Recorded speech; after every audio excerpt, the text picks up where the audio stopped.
Varmas cooperative സ്റ്റഡീസിൻ്റെ YouTube ചാനലിലേക്ക് എല്ലാവർക്കും സ്വാഗതം. സഹകരണ നിയമ ഭേദഗതി 2023 ഇതിൽ 64-ാമത്തെ വകുപ്പിലെ അമെൻഡ്മെൻറ്റ്സ് ആണ് നമ്മൾ കഴിഞ്ഞ ക്ലാസ്സിൽ കണ്ടത്. ഇന്ന് നമ്മൾ 65-ാം വകുപ്പിലോട്ട് കിടക്കുകയാണ്. 65-ാം വകുപ്പ് നമുക്കറിയാം, സെക്ഷൻ 65 എന്ന് പറഞ്ഞു കഴിഞ്ഞാൽ എല്ലാവർക്കും അറിയാവുന്നതാണ്. എൻക്വയറിയെ പറ്റിയാണ്, അന്വേഷണത്തെ പറ്റിയുള്ള ഒരു വകുപ്പാണ് 65 enquiry.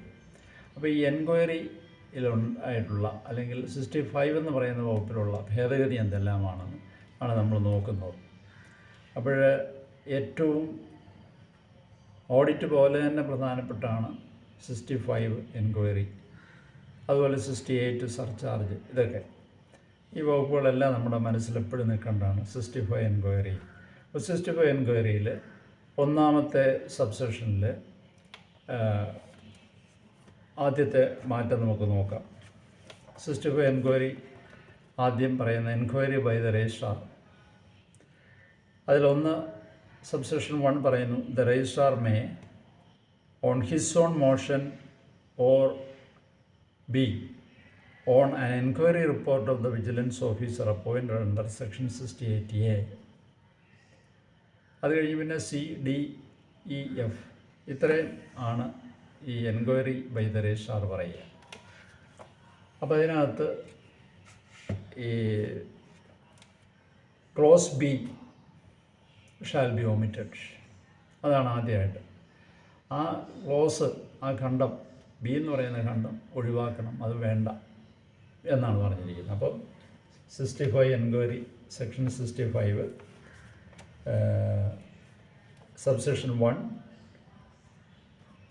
Close B shall be omitted. അതാണ് ആദ്യമായിട്ട്. ക്ലോസ് ബി വേണ്ട. അതായത് ഏതാണ് close B? On an enquiry report of the vigilance officer appointed under section 68A. 68A അനുസരിച്ച് 68A എന്ന് പറയുന്ന വകുപ്പ് അനുസരിച്ച് അപ്പോയിൻ്റ് ചെയ്തിട്ടുള്ള വിജിലൻസ് ഓഫീസറുടെ എൻക്വയറി റിപ്പോർട്ടിന്മേലോ എന്നുള്ള വാക്ക് അവിടെ ഒഴിവാക്കിയിരിക്കുകയാണ്. ഇനിയും അത് കഴിഞ്ഞ് അടുത്ത ക്ലോസ് ഡിയിലാണ് അടുത്തത്. അത് കഴിഞ്ഞ് നമ്മൾ ക്ലോസ് ഡി ഇവിടെ കണ്ടു. On an application by the majority of the members of the committee of the society or by not less than 1/3 of the quorum for the general body meeting, whichever is less എന്നാണ്. ഈ subsection 1-ൽ തന്നെ D എന്ന് പറയുന്ന ക്ലോസിൽ four clause D the following clause shall be substituted. അതിൽ clause മാറ്റുകയാണ്. ഇപ്പം ഞാൻ വായിച്ച ഈ on an application by the majority of the members നിലവിലുള്ള ആ ക്ലോസ് മാറ്റിയിട്ട് on an application by the majority of the members of the committee of the society or by not less than 1/3 of the total members of the society or the number of members required for quorum four the general body meeting whichever is less എന്നാക്കി. അതായത് സംഘത്തിൻ്റെ കമ്മിറ്റിയിലെ ഭൂരിപക്ഷ അംഗങ്ങളാലോ അല്ലെങ്കിൽ സംഘത്തിലെ ആകെ അംഗങ്ങളുടെ 1/3 കുറയാത്തതോ അല്ലെങ്കിൽ പൊതുയോഗ മീറ്റിങ്ങിൻ്റെ കോറത്തിനാവശ്യമായ എണ്ണം അംഗങ്ങളോ ഏതാണോ കുറവ് അവരുടെ അപേക്ഷയിന്മേലോ എന്നാക്കി.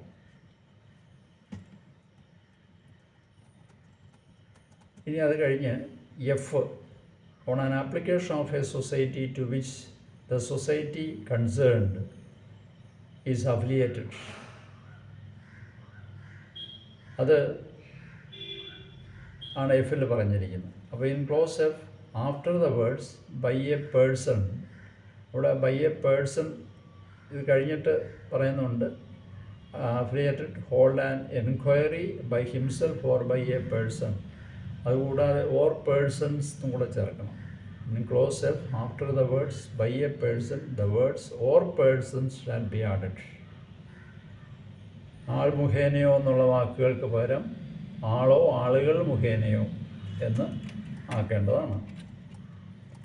ഇനി സബ്സെഷൻ 2-ൽ subsection 2 after clause C the following clause shall be added.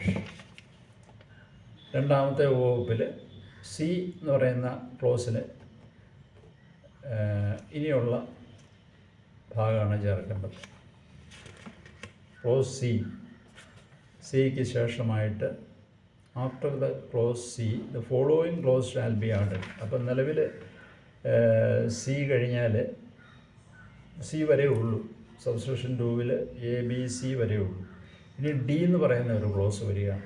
The person or persons related to or involved in the inquiry shall be issued a notice indicating the matter of inquiry, and he or they shall be provided an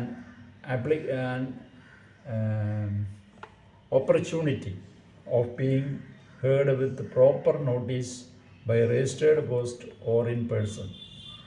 അതായത് അന്വേഷണവുമായി ബന്ധപ്പെട്ടതോ അല്ലെങ്കിൽ അതിൽ ഉൾപ്പെട്ടിരിക്കുന്നതുമായ ആളിന് അല്ലെങ്കിൽ ആളുകൾക്ക് അന്വേഷണത്തിൻ്റെ വിഷയം സൂചിപ്പിച്ചുകൊണ്ട് രജിസ്റ്റേർഡ് തപാൽ മുഖേനയോ നേരിട്ടോ മതിയായ നോട്ടീസ് നൽകേണ്ടതും അയാളുടെ അല്ലെങ്കിൽ അവരുടെ ഭാഗം കേൾക്കുന്നതിന് ഒരവസരം നൽകേണ്ടതുമാണ്. The persons or persons related to or involved in the enquiry shall be issued a notice indicating the matter of inquiry, and he or they shall be provided an opportunity of being heard with the proper notice by registered post or in person. Registered ആയിട്ടോ അല്ലെങ്കിൽ നേരിട്ടോ ഒരു notice കൊടുത്ത് അവരുടെ ഭാഗം കേൾക്കുന്നതിനും കൂടെ ഒരവസരം കൊടുക്കണം. അന്വേഷണവുമായിട്ട് ബന്ധപ്പെട്ടോ അല്ലെങ്കിൽ ഉൾപ്പെട്ടിരിക്കുന്നതുമായ ആളിന് അല്ലെങ്കിൽ ആളുകൾക്ക് ആ അന്വേഷണ വിഷയം സൂചിപ്പിച്ചുകൊണ്ട് ഇങ്ങനെ ഒരു നോട്ടീസ് കൊടുത്തുകൊണ്ട് അവരുടെ ഭാഗത്തു നിന്ന് വല്ലതും പറയാനുണ്ടെങ്കിൽ അതും കൂടെ കേൾക്കേണ്ടതാണെന്നാണ് പറഞ്ഞിരിക്കുന്നത്. അതാണ് സബ്സെഷൻ 2-ൽ നമ്മൾ പുതുതായിട്ട് ആഡ് ചെയ്തിരിക്കുകയാണ്. സി എന്ന് പറയുന്ന ഒരു സബ്സെഷനുണ്ട് നിലവിൽ. അതിനുശേഷം ഡി എന്ന് പറയുന്ന ഒരു സബ്സെഷനാണ് ഇപ്പോൾ പറഞ്ഞത്. ഇനി after subsection 2 the following subsection shall be inserted. ഈ രണ്ടാമത്തെ സബ്സെഷന് ശേഷം ഇനിയിപ്പോൾ നമ്മൾ ഒരു പുതിയ സബ്സെഷൻ 2A എന്ന മറ്റൊരെണ്ണം ചേർക്കുക. രണ്ടാം ഉപവകുപ്പിന് ശേഷം 2A എന്ന് പറയുന്ന ഒരു ഉപവകുപ്പ്, അതെന്താണെന്ന് നോക്കാം. 2A. When an inquiry made under this section reveals any defect, the registrar or the persons authorized by him to conduct the inquiry shall prepare a detailed inquiry report regarding the defects, amount of misappropriation and other losses to the society, with the quantification of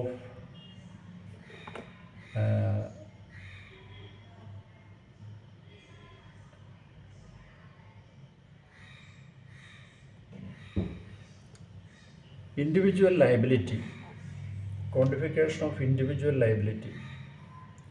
If the inquiry reveals any offense under section 94, a special report and submit it to the registrar, and he shall forward a copy simultaneously to the police or the vigilance officer, as the case may be, for further detailed investigation. അതായത് 2A പറയുന്ന ഇതാണ്. ഈ വകുപ്പ് പ്രകാരം നടത്തിയ അന്വേഷണ വിചാരണയിൽ എന്തെങ്കിലും പോരായ്മ വെളിപ്പെട്ടാൽ രജിസ്ട്രാർക്കോ അന്വേഷണ വിചാരണ നടത്തുന്നതിന് അദ്ദേഹം അധികാരപ്പെടുത്തിയ വ്യക്തിക്കോ അല്ലെങ്കിൽ വ്യക്തികൾക്കോ വ്യക്തിഗത ബാധ്യത തിട്ടപ്പെടുത്തുന്നത് ഉൾപ്പെടെ സംഘത്തിനുണ്ടായ പോരായ്മയുടെയും അപഹരിക്കപ്പെട്ട തുകയും മറ്റ് നഷ്ടങ്ങളും സംബന്ധിച്ച വിശദമായ ഒരു അന്വേഷണ റിപ്പോർട്ട് തയ്യാറാക്കേണ്ടതാണ്. അന്വേഷണത്തിൽ 94-ാം വകുപ്പിൻ്റെ കീഴിൽ വരുന്ന എന്തെങ്കിലും കുറ്റം വെളിപ്പെട്ടാൽ,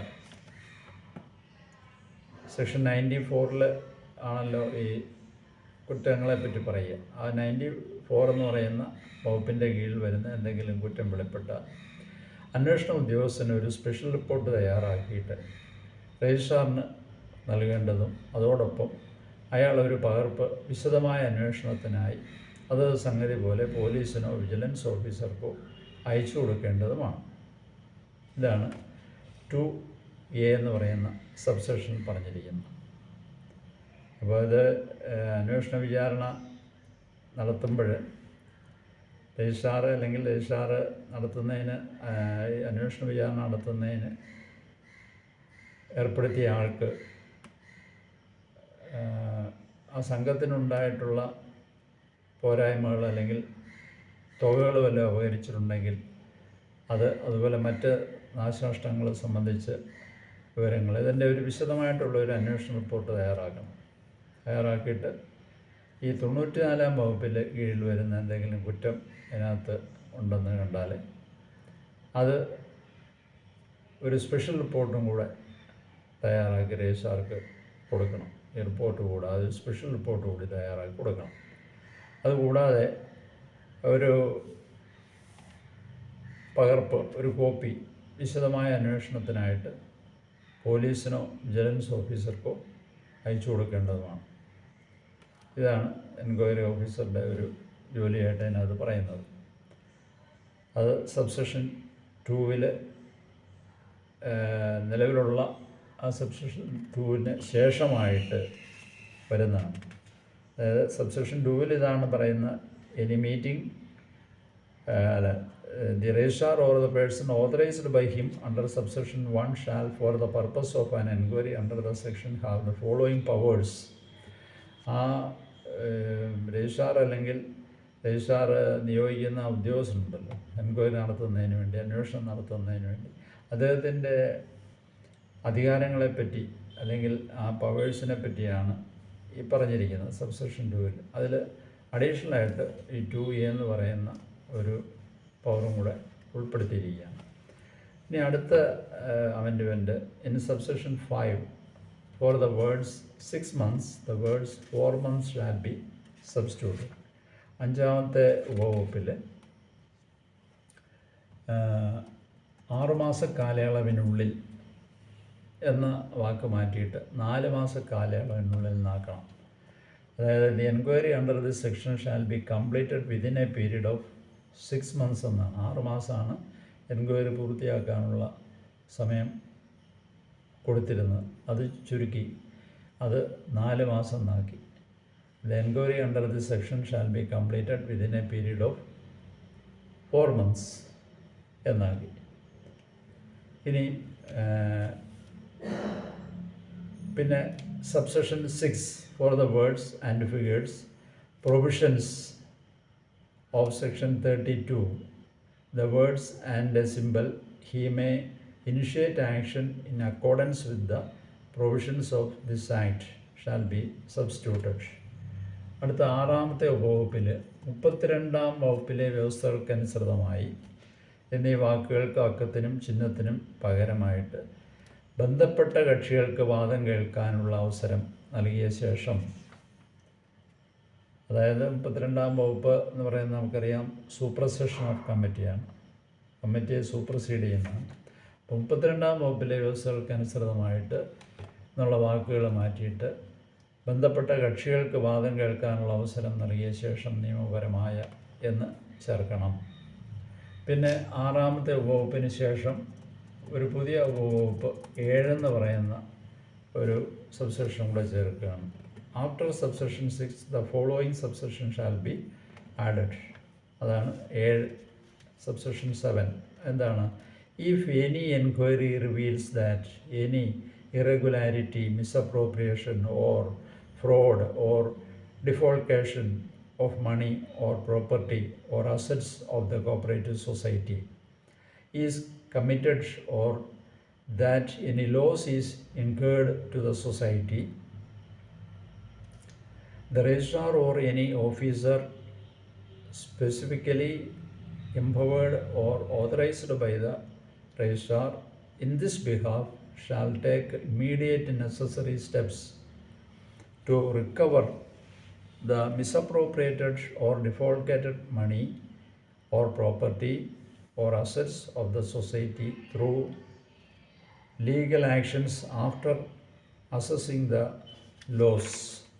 അതാണ് വന്നിരിക്കുന്നത്. അതായത് ഏതെങ്കിലും അന്വേഷണ വിചാരണയിൽ സഹകരണ സംഘത്തിൽ ഏതെങ്കിലും ക്രമക്കേടോ പണാപഹരണമോ പണമോ വസ്തുക്കളോ ആസ്തികളോ തട്ടിപ്പോ വെട്ടിപ്പോ നടത്തിയതായിട്ട് അല്ലെങ്കിൽ സംഘത്തിന് എന്തെങ്കിലും നഷ്ടമുണ്ടായതായോ വെളിപ്പെട്ടാൽ രജിസ്ട്രാർ ഇതിലേക്കായി പ്രത്യേകമായി അധികാരപ്പെടുത്തിയ അല്ലെങ്കിൽ ചുമതലപ്പെടുത്തിയായ ഏതൊരു ഉദ്യോഗസ്ഥനും നഷ്ടം തിട്ടപ്പെടുത്തിക്കൊണ്ട് നിയമ നടപടികളിലൂടെ സംഘത്തിൻ്റെ അപഹരിക്കപ്പെട്ട അല്ലെങ്കിൽ വെട്ടിച്ച പണം, വസ്തുവകകൾ, ആസ്തികൾ വീണ്ടെടുക്കുന്നതിനാവശ്യമായ സത്വര നടപടികൾ എടുക്കേണ്ടതാണ്. അപ്പോൾ ആൾക്ക് നിയമപരമായിട്ടുള്ള നടപടികളിൽ കൂടി ആ സംഘത്തിന് നഷ്ടമായിട്ടുള്ള പണമോ ആസ്തിയോ അത് വസ്തുവകകളോ എന്താണേലും അത് തിരിച്ചു പിടിക്കുന്നതിന് വീണ്ടെടുക്കുന്നതിനാവശ്യമായിട്ടുള്ള നിയമ നടപടികൾ സ്വീകരിക്കണം എന്നാണ് ഈ 7ാമത്തെ ഉപവകുപ്പിൽ പുതുതായിട്ട് കൊണ്ടുവന്നിട്ടുള്ളത്.